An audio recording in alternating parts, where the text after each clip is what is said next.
Hey, welcome to Living High, Wild, and Free. In today's episode, we're going to discuss how to make the best cup of coffee while camping. If you're like me and need a little extra caffeine to kickstart your morning, then stick around.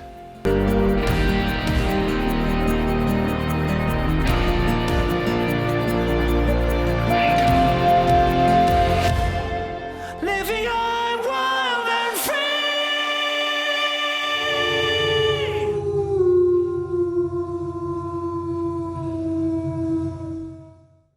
In today's episode, we have 6 different methods to make coffee while camping. Now, you might be saying to yourself, but there's only 5 devices on the table. Well, the last one is Cowboy Coffee, and that only requires a pot and hot water to make. So there'll be these 5 plus Cowboy Coffee. And in this episode, we'll discuss a little bit on each one of these methods and the pros and cons of those while camping. So let's get into it. Critical component of brewing coffee is proper grind size, which is determined by the brewing method. This will be discussed in more detail later in this episode. To accomplish this, I am using a Breville Smart Pro grinder, and the dark roasted coffee I will be using is of good quality and commonly found in most grocery stores across Western Canada.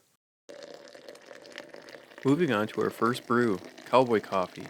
This method is the simplest compared to the others. For best results, use roughly ground coffee, a grind so large that even small chunks of the coffee bean are still visible. You can either pour in boiling hot water like I am here, or keep the water boiling while the coffee brews. Let seep for about 5 minutes, then take a small amount of cold water and pour it into the coffee. This will settle the grounds to the bottom, at which point the coffee is ready. Simply pour the liquid into a cup, leaving roughly 1/8 of it in the pot, and enjoy. Next up, French press. Grind size here is just slightly smaller than the Cowboy Coffee, and the initial steps to the brew are similar. Simply apply boiling water to the grounds and let seep for roughly 3 to 5 minutes depending on your preference of coffee strain.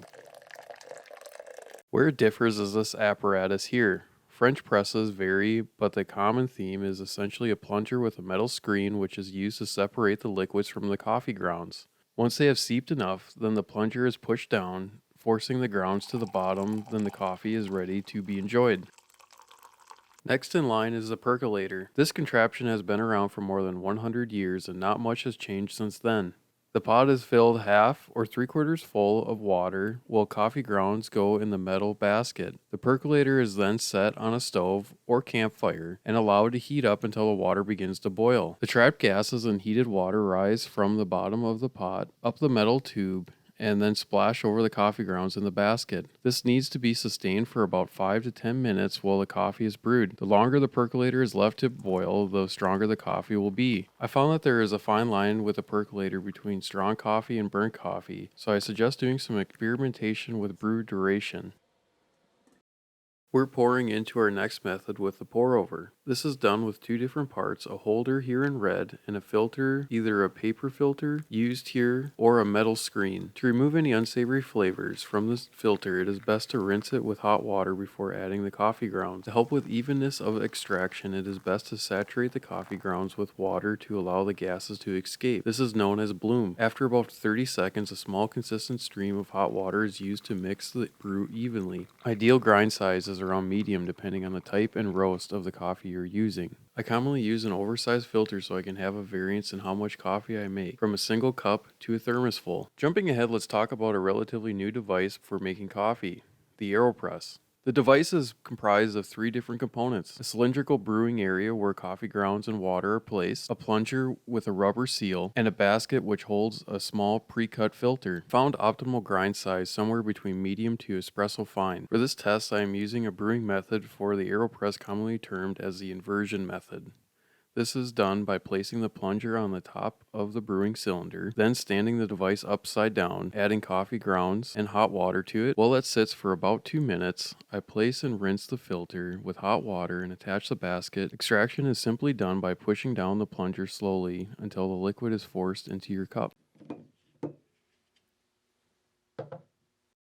Lastly, the Minipresso, a portable espresso maker. This is an interesting, compact little unit. Tucked away in this device is everything that is needed to make espresso. The Minipresso easily disassembles into all the parts seen here. Like a standard espresso machine, there is a basket where the coffee grounds are placed. I found grind size to be borderline espresso fine. For this test, I used the same grind size as the Aeropress, somewhere between drip coffee grind size and espresso fine. The measuring cup that comes with the device doubles as a tamper, used to compress the coffee grounds in the basket. The basket is then secured to the manual pump where the pressure is created. Then the top of the unit is filled with hot water. I found for the best results the water should be as close to boiling as possible. Brewing is done by pumping the mini espresso until all the hot water ceases to come out. Then the espresso is ready to be enjoyed.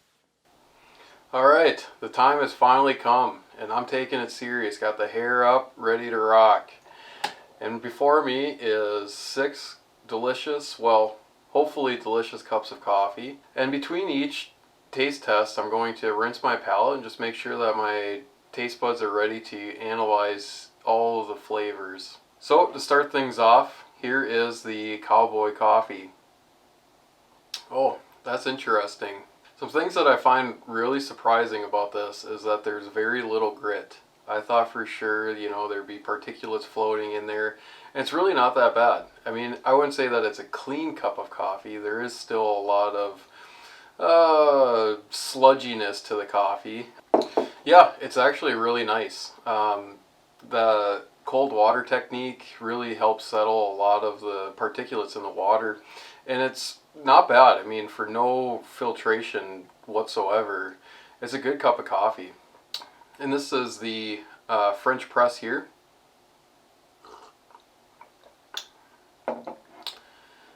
I can't tell the difference between these two. Honestly, there's little subtle differences here.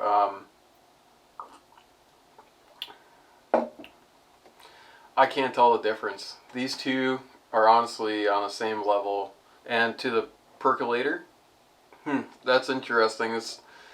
The Percolator brings back a lot of nostalgia, and so when I tasted that first sip, it kind of brought back a lot of fond memories there. Definitely a difference between these two here. These are again are on the same level with.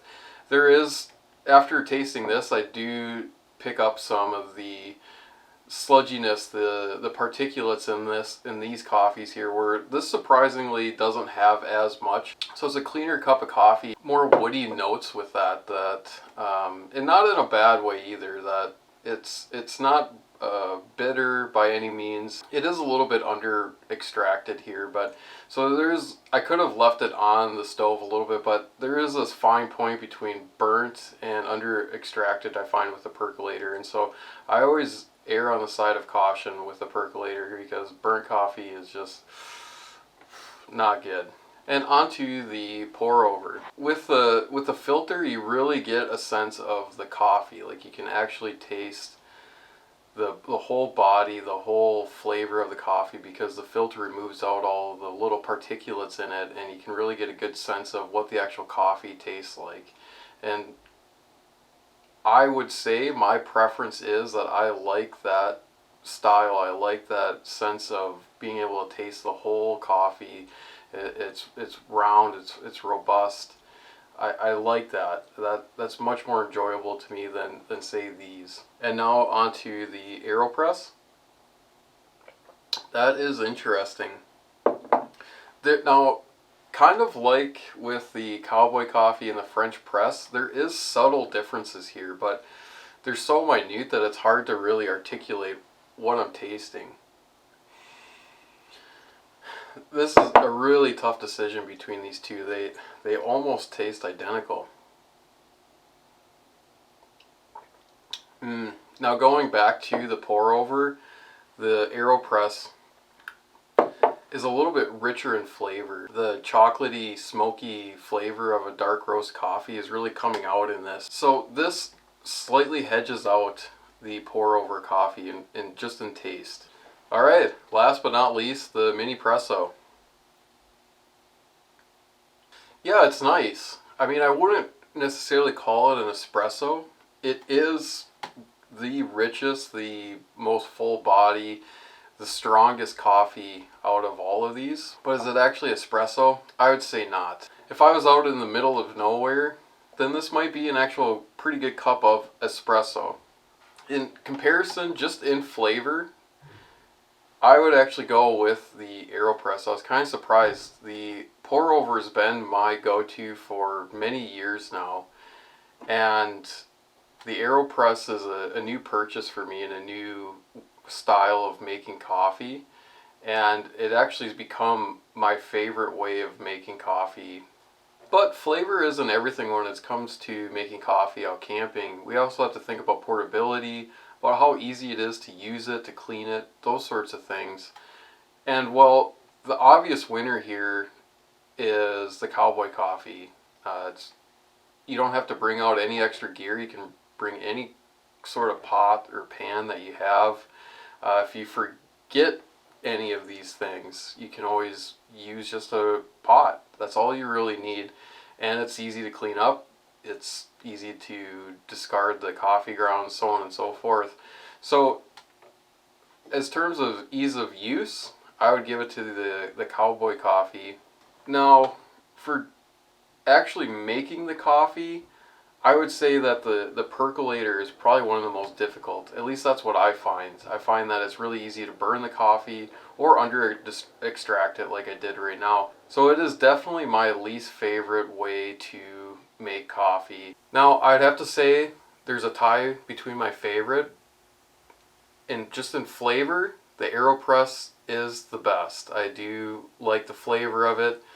That pressurized system helps extract a lot of the good flavors out of coffee, but the pour over is also a great way to make a good cup of coffee. But I would say that the versatility of the pour over hedges it forward into the first place.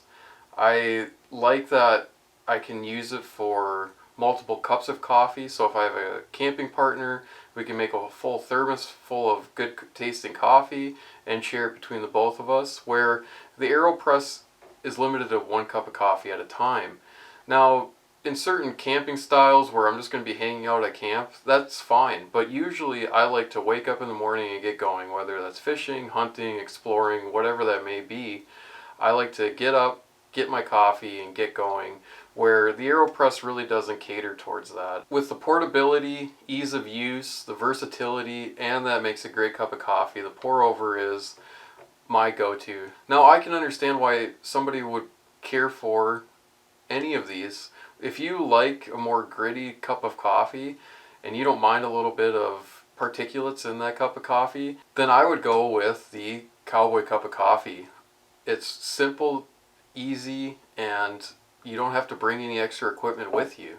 Well, that's it. I'm really surprised at the results of how well the Cowboy Coffee tasted. I'll be keeping that in mind for backcountry trips where space is limited. But for now, I'll be keeping my pour over and Aeropress handy because those were some fantastic cups of coffee.